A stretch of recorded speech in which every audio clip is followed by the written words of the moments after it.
Sebab bacaan amin seorang makmum ketika bareng dengan aminnya seorang imam, maka akan menjadi penghapus daripada dosa-dosa kita. Ini bisa di situ juga disunahkan dalam sebuah hadis ketika kita walau boleh membaca Rabbi firli wal walidayya ya warhamhuma kama rabbayani shaghira. Jadi jangan sampai disambungkan, enggak boleh kalau cuma sholat. Wajhar bil qira'ati bis subhi wal maghrib wal isya'i ahni bil rak'ataini al awlayain illa an takuna ma'muman. Wajhar bi ta'mini ila akhirih.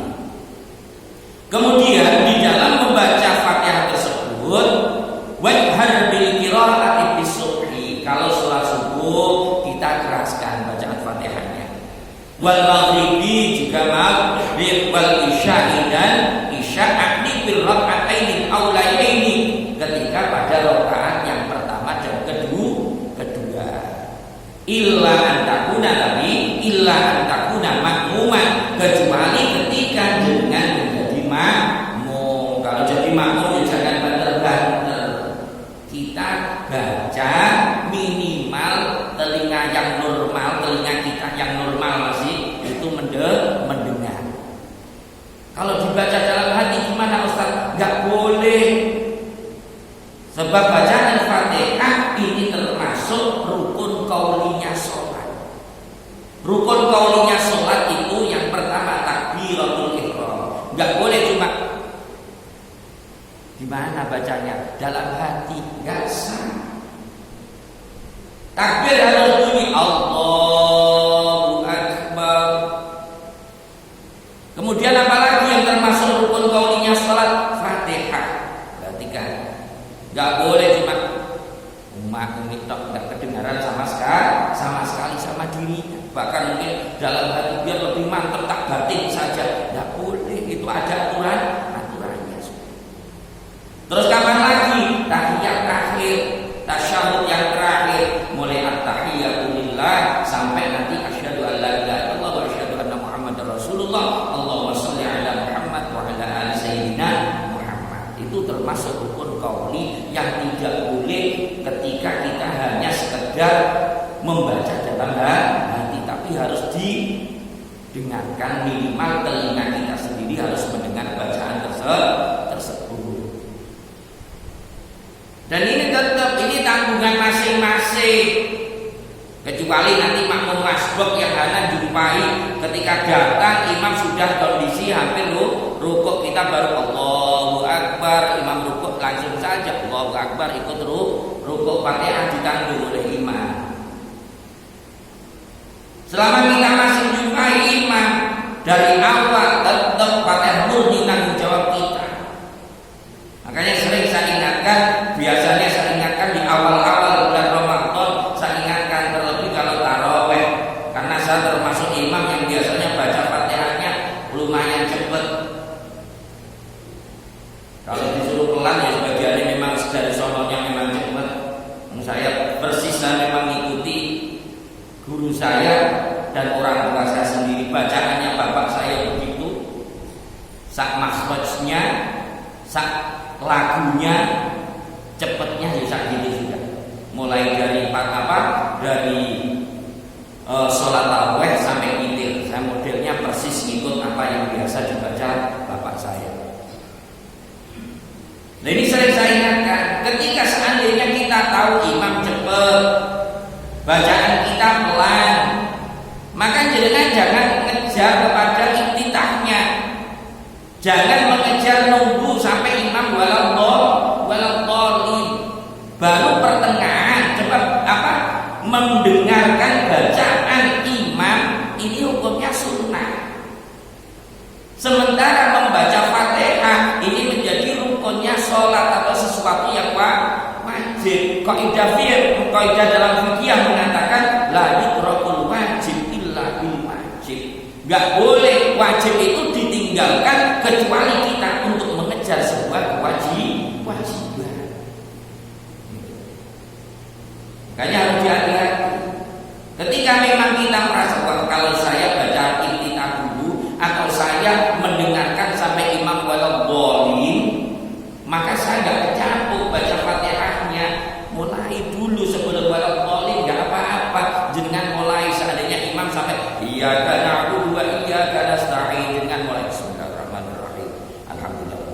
Nanti imam walaupun ikut amin. Nyampe mana jangan lanjutkan, tidak apa-apa.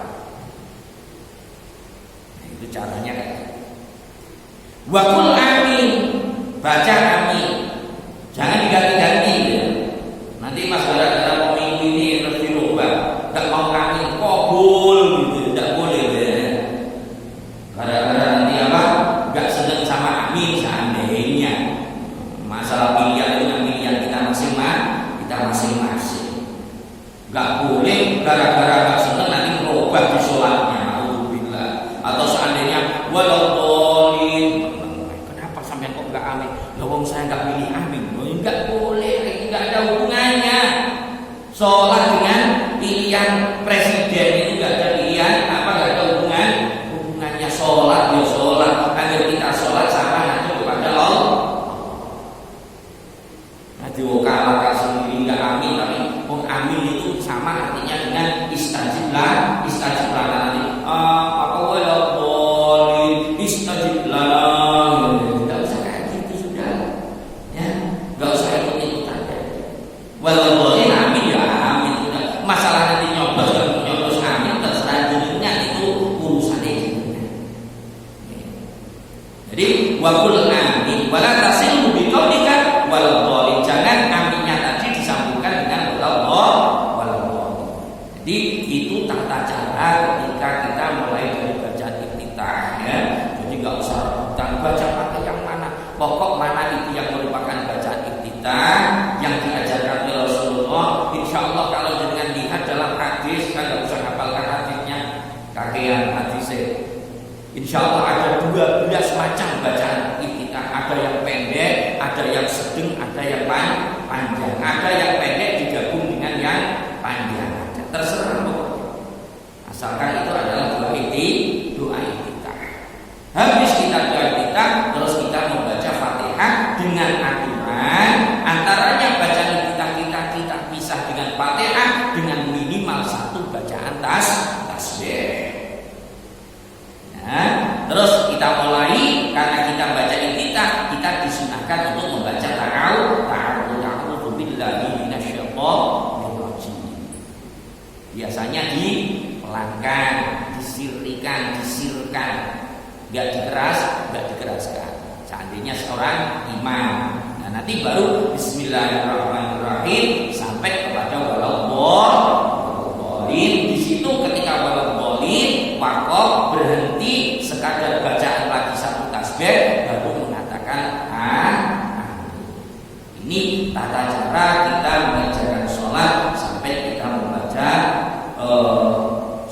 suratul Fatihah. Insyaallah kita akan lanjutkan besok dengan waqra'u subhi ba'dal Fatihah minas suwaril aqwali minal fasl. Yakni caranya kita memilih surat-surat yang kita baca ketika sholat. Nanti ada aturannya, bukan kok gaya-gayaan. Nanti ada di sini aturannya gimana. Wah biar kayak di Mekah, medot di tengah-tengah gitu.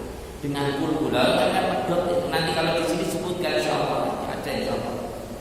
Jadi antara sampai baca qul a'udzu birabbin nas dengan sampai separuh daripada surat Baqarah, pahalanya lebih banyak dengan baca cukup qul a'udzu birabbin nas tapi sampai selesai. Kadang-kadang ikut dengan metode gayanya orang-orang yang nggak tahu karena ikut-ikutan, karena ketidaktahuan, hanya sekedar ikut-ikutan tanpa mempunyai dasar. Makanya gunanya ngaji kita kayak gini tuh kayak gitu biar kita ngerti hukum yang semestinya. Kitab yang kita pelajari ini sekali lagi saya sampaikan, ini pengarangnya bukan orang Arab. Ini yang ngarang orang Indonesia asli. Siapa? Syekh Nawawi Al-Bantani. Beliau asli kelahiran Banten. Beliau dididik oleh kiai-kiai Jawa sendiri sampai menjadi seorang yang alim alama. Akhirnya hijrah ke Mekah. Beliau menjadi muftil Haramain. Akhirnya dimakamkan di kota Mekah. Insyaallah ada di Mu'awwal sampai sekarang. Ini Syekh Nawawi, orang Indonesia tapi alimnya diakui oleh dunia. Ini yang kita pelajari. Kalau jenengan seandainya ingin tanya sanadnya saya sangat pendek sekali kalau kepada Imam Nawawi, karena insya Allah saya dari guru saya Harizul Ma'ali, beliau murid daripada Abdul Fadl Asnawi, beliau murid daripada Abani Sri Abdul Syakur, Abdul Syakur langsung kepada Syekh Nawawi Al-Bantani, langsung beliau sempat mengaji langsung kepada Syekh Nawawi Al-Bantani. Jadi kalau syaratnya gurunya nyambungnya, insya Allah kalau sama Imam Nawawi saya sangat dekat sekali. Makanya mari kita pelajari bersama, semoga apa yang kita pelajari menjadi ilmu yang manfaat, ilmu yang barokah, yang bisa membimbing kita di dalam beribadah kepada Allah Subhanahu wa taala, sehingga ibadah kita bisa diterima oleh Allah Subhanahu wa taala. Amin ya rabbal alamin. Barangkali ada jemaah yang berkenan untuk bertanya, sudah masuk? Belum mau yang mau bertanya, kami persilakan. Monggo Pak. Waalaikumsalam warahmatullahi wabarakatuh. Tadi disampaikan Pak kita ada 12 macam dan punya sunnah. Mungkin ada yang utama di antara 5 waktu, mulai subuh sampai bisa, mungkin ada yang utama, yang mana juga, mungkin ada yang utama. Yang apanya maksudnya? Kita Doa iftitah. tadi kan sunnah dibaca, ya kan kita begitu. Mungkin ada yang utama, harus subuh itu utama, maka ini pahala yang lebih besar. Jadi ini posisinya ya, posisi doa kita itu baik dalam sholat subuh, duhur, asar, maghrib, isya, ini sama. Hukumnya semuanya adalah sunnah. Posisinya sama. Kalau masalah keafdholiannya sholat, nah ini lain lagi. Antaranya sholat duhur dengan sholat subuh lebih utama mana? Itu ada lain. Jadi yang paling utama memang yaitu sholat subuh, ini yang paling kelas. Nanti seandainya ada yang mengatakan subuh cuma 2, ibadah asar atau duhur 4, isya 4. Katanya kalau ijah ini mengatakan ma aksaru milan aksaru fadlan. Atau kita punya kayak ini. Sesuatu yang banyak pekerjaannya maka juga semakin banyak pahalanya. Seandainya dalil kayak gitu tinggal jawab, berarti sampean cuma baca depannya. Itu kalau kaidah itu dilanjutkan nanti wa minal mustasna, ya termasuk pengecualian dari kaidah ma aksaru fi'lan aksaru fadlan adalah sholat subuh dengan sholat yang lain-lainnya. Nggih. Nggih. Ketika wakaf bernafas. Kalau bukan waktu sholat, misalnya di undangan atau doa sendiri gimana? Baik, kalau seandainya kita mau wasolkan, diwasolkan tidak apa-apa. Kalau mau diwasolkan, diwasolkan. Tapi kalau kita wakaf, ya wakaf. Itu aturannya baca Quran. Lah baca Quran itu kapan? Ya di mana saja. Ketika kita tahlilan Fatihah itu Quran, ya Quran tetap Quran.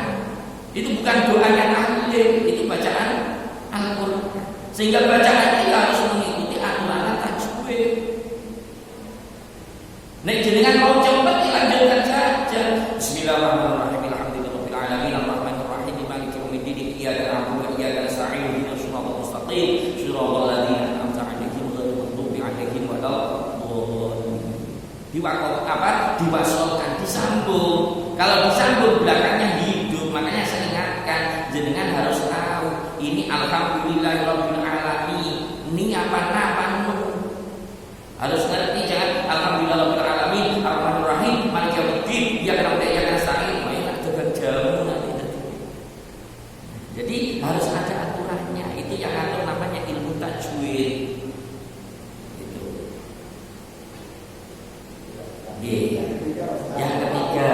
Tadi waktu sholat, waktu sudah pakai rukun, makmum tadi pakaiannya ikut imam.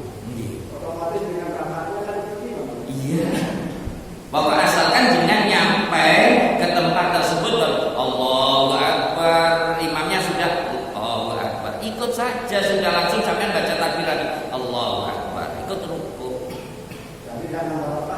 Tidak usah, ketika jenengan masih jumpai rukuk baru dengan imam. Kalau jenengan baru Allahu Akbar, imam sudah sami Allahu liman hamidah, berarti nambah. Kalau itu karena tidak sampai menjumpai rukuknya imam. Kalau masih jumpai rukuknya imam, maka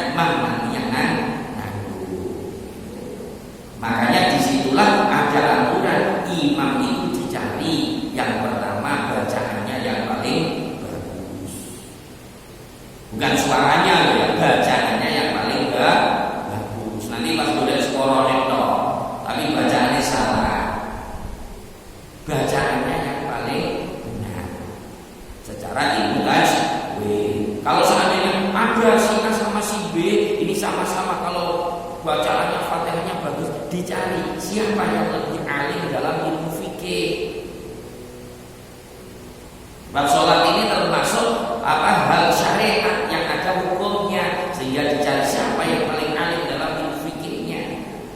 Sama ini si A sama si B sama, bacaannya sama, fasihnya sama, alim fikihnya, dicari siapa yang lebih di dalam masalah ketakwaan hatinya. Terus kayak gitu. Jadi kalau kita mau aturan semestinya kayak gitu. Makanya sampai ada zamannya Rasulullah itu sahabat masih baru balik dirinya sudah dijadikan seorang imam, karena beliau orang yang paling bagus bacaannya diutus oleh Rasulullah ke sebuah daerah. Ada lagi? Sudah cukup ya? Baik, saya kira kita cukupkan pertemuan kita pada malam hari ini. Sekali lagi